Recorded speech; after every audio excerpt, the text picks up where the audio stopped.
Hey everyone, today we're going to have a call called the Valuation Trap. This is a definitive guide to compare your BC assessment to the market value of your home and how to compare those two to pick a price either when you're offering as a buyer or selling your home. Quick disclaimer though, I am a licensed real estate agent, not a financial advisor or a mortgage broker. We are going to talk about some high-level math today and strategies, but this is for educational purposes only. Market conditions can change and everyone's financial situation is different, so please consult with your own professionals before making any big moves.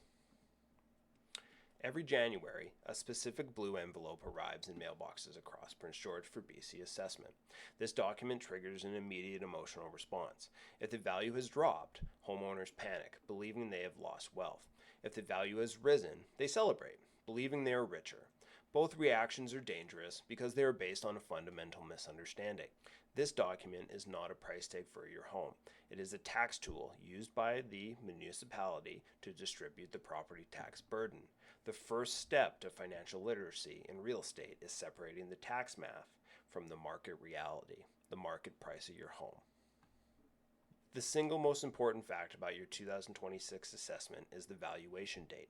The number you are reading in January 2026 is a snapshot of what your home was theoretically worth on July 1st, 2025. That data is 6 months old. In the fast-moving world of real estate, 6 months is an eternity. Since July 2025, interest rates may have fluctuated, inventory levels have shifted, and buyer sentiment has changed. Relying on your assessment to price your home today is exactly like driving down the highway while staring exclusively into your rearview mirror. You are reacting to the road behind you, not the market conditions ahead of you. BC Assessment does not send an inspector to your home. Instead, they use a computerized model called mass appraisal. This algorithm aggregates homes into broad buckets based on neighborhood codes, lot size, age, bedroom count, etc. It assumes your home is the average version of itself. It cannot see that you spent $60,000 on a new kitchen, nor can it see that your basement has mold or that your view is blocked by the new apartment complex. It values the shell, not the condition. To illustrate the flaw, consider two neighbors on the same street in College Heights. Both own 1980s BC box-style homes. Neighbor number A is the time capsule. It has original pink carpets, oak cabinets, and an older roof. The computer sees 1980s build, 2,000 square feet, and it assesses at $450,000. Its actual market value is likely around $410,000 because it needs massive work. Neighbor B is the fixed-up stud of the street.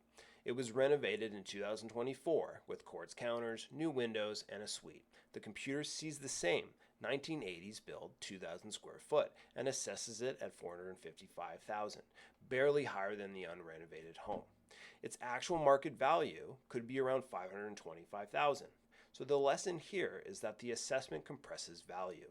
It artificially overvalues bad houses and undervalues great houses. Homeowners face a split incentive though. You want high market value to maximize your wealth, but low assessment value to minimize your taxes. If your assessment is higher than what you could realistically sell for today, you are effectively donating money to the city. The strategy here is to check your assessment against recent sales. If you are overassessed, you should appeal. The deadline for this, which is critical, you must file a notice of complaint by January 31st for your assessment value. Missing this date locks in your tax burden for the entire year. Sellers often make the fatal mistake of drawing a line in the sand, saying I won't accept a penny less than the assessment. In a flat or declining market, assessed values often lag and remain high while real market prices soften. If you list your home based on a 6-month-old tax value rather than today's buyer demand, your home will sit on the market. In real estate, time is the enemy of a price. A home that sits for 60+ days becomes stale, and buyers assume there's something wrong with it, leading to lowball offers. Smart buyers weaponize the assessment. If a home is listed for $500,000 but it is assessed at $420,000, a buyer will often use that blue letter to justify a lower offer, claiming the seller is getting greedy. For sellers, though, you must be prepared to defend your price with comparative market analysis, a CMA. That proves why the taxman is wrong, showing your renovations and everything that you have done to increase the value of the home.